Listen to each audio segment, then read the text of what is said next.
current king of the Indycar realm. But very soon, the engines will roar their challenge once again.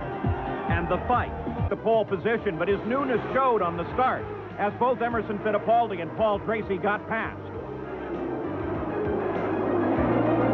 Very soon, Paul Tracy was outrun with mechanical ills.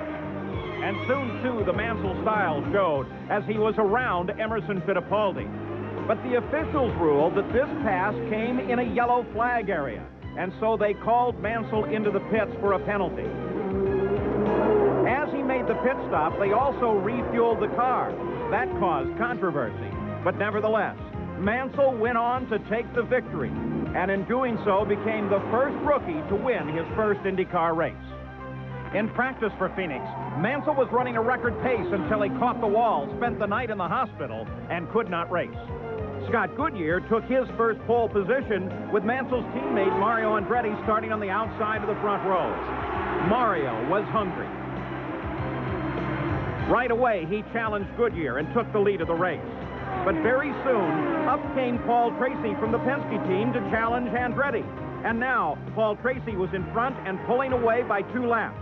But he got too anxious on a pass late in the race.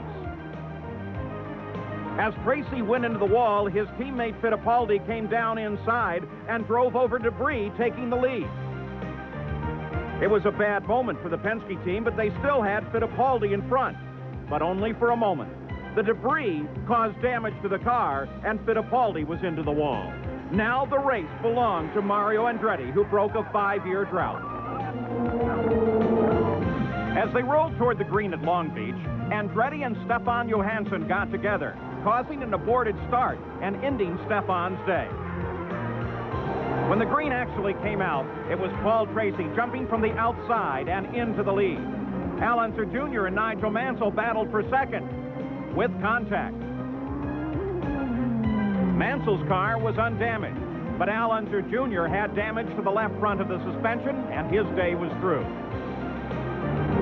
Paul Tracy fought tire problems twice during the day, having to head for the pits to replace a tire.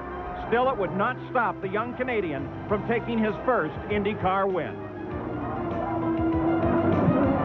At the Great Indianapolis 500, Arie Luyendyk was the pole sitter, battling on the start with Raoul Boesel, who surged into the lead.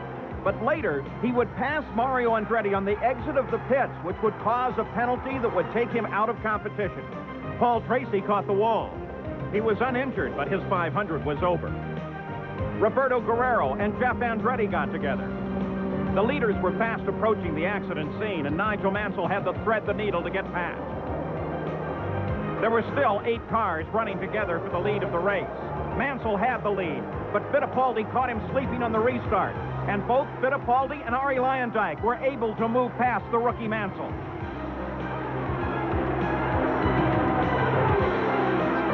Now it was a desperate drive for Nigel to do everything he could to catch up, including brushing the wall. But to no avail, Emerson Fittipaldi took his second $1 million 500 purse. A week later at Milwaukee, Raoul Boesel was still angry for his Indy penalties and took the pole and the early lead of the race. But Paul Tracy, coming through traffic, was able to move up and eventually take the lead. Both Tracy and Mansell were showing remarkable skill on the 1-mile oval. Suddenly, Adrian Fernandez was into the wall along with several other cars, including Paul Tracy and Arie Luyendyk. Now Raoul Boesel had the lead, but not for long, as Mansell moved past and picked up his first 1-mile oval win. The character of the night at Detroit, Mansell had the pole, but Fittipaldi jumped the start.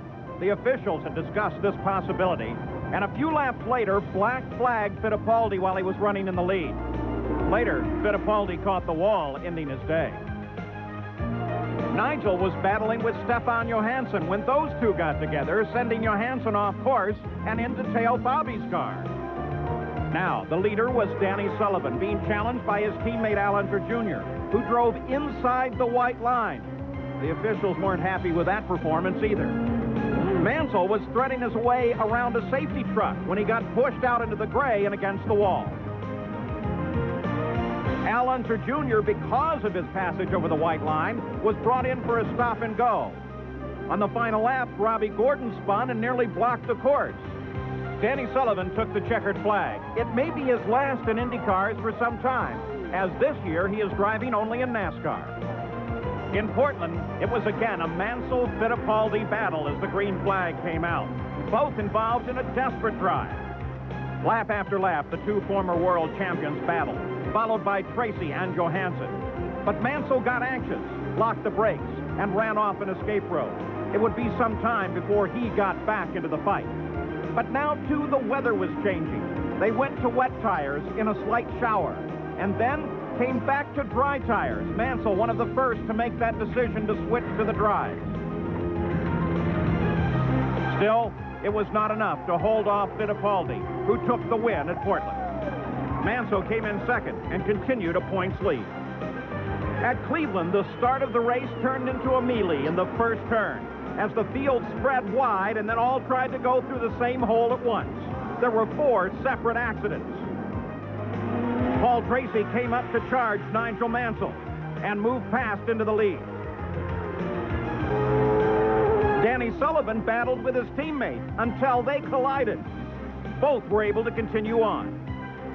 Now, the two former world champions, Fittipaldi and Mansell, staged a classic duel for several laps. The battle was finally resolved in Fittipaldi's favor. But it was the young Paul Tracy who continued to persevere and came home the winner at Cleveland, adding to his record. North to Toronto, Canada, where the Penske cars were beginning now to show power on the road courses. Mansell had a dismal qualifying, and Paul Tracy challenged his own teammate Fittipaldi to take the lead of the race. It was not long before Nigel Mansell pulled into the pits. His day was done with a broken engine. And Paul Tracy, in front of a hometown crowd, was cheered to his 3rd victory of the year. Now it was on to the great Michigan 500, and here the Fords in the Lola chassis proved dominant. Mario gave the crowd a thrill and showed he was still a young driver. Once he was back out on the track, it was an Andretti battle with his teammate Nigel Mansell. Mario ducked past and out in front. But then Mansell came back to charge Mario on the inside and take the lead. To recoup his performance at Indy, Nigel Mansell took the Michigan win. As the teams headed to the Mile Oval at New England, little did we know that we were about to see one of the greatest mile races ever. Nigel Mansell started on the pole with Moselle outside, but the entire field dove and weaved back and forth like this pass as Paul Tracy moved under Mansell and into the front. But that was only one of many laps as the two fought back and forth constantly throughout the afternoon.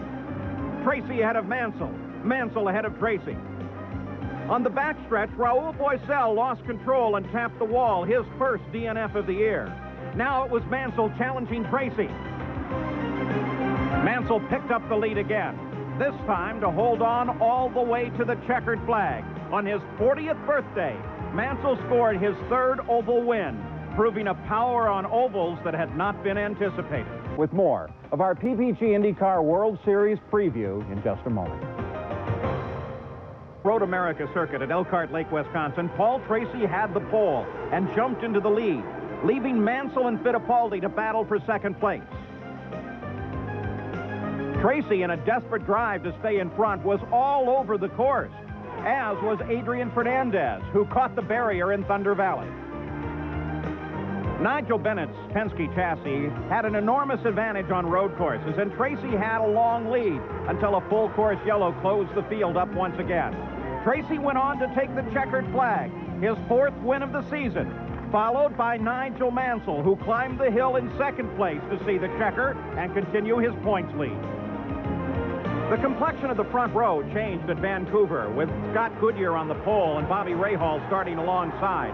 Goodyear jumped to an early lead. Rahal challenged, followed by Tracy. But Rahal cooked the brakes too hard in a corner, and Tracy got past into 2nd place. Now, Paul was all over Scott Goodyear as he challenged, diving low in a corner. Pushing Goodyear to the outside, he was in second place as Bobby Rahal followed Tracy through. But very soon, it was mechanical ills that ended Paul Tracy's day and put Rahal in front, who then stopped for fuel. Al Unser Jr. refused to stop and stayed out, carrying a light load of fuel to his first win of the season and his last for Gallus Racing. At Mid-Ohio, Mänsell had his first opportunity to wrap up the Indycar championship. But a compression on the start put a number of cars in contact, including Nigel Mansell and Arie Luyendyk. That sent Mänsell into the pit for extensive repairs to the nose wing and took him out of a chance for a championship. Paul Tracy got caught up behind Scott Pruitt and got into the barrier. Al Unser Jr. got together with Emerson Fittipaldi. It clipped Al Unser Jr. off of the course and out of competition. Now it was Emerson Fittipaldi taking the win and keeping his hopes alive for a championship. At Nazareth, Mänsell again had a chance to wrap up the championship. But on the start, the Penske cars were passed again. Paul Tracy challenging his teammate Fittipaldi and taking the lead. But Mänsell was moving up and moving up quickly. Soon he was challenging Paul Tracy. He knew a championship was possible. Around Tracy, into the lead, and Nigel Mansell moved on from a rookie pole to a rookie championship, and for a moment was both the Formula One and the Indycar champion.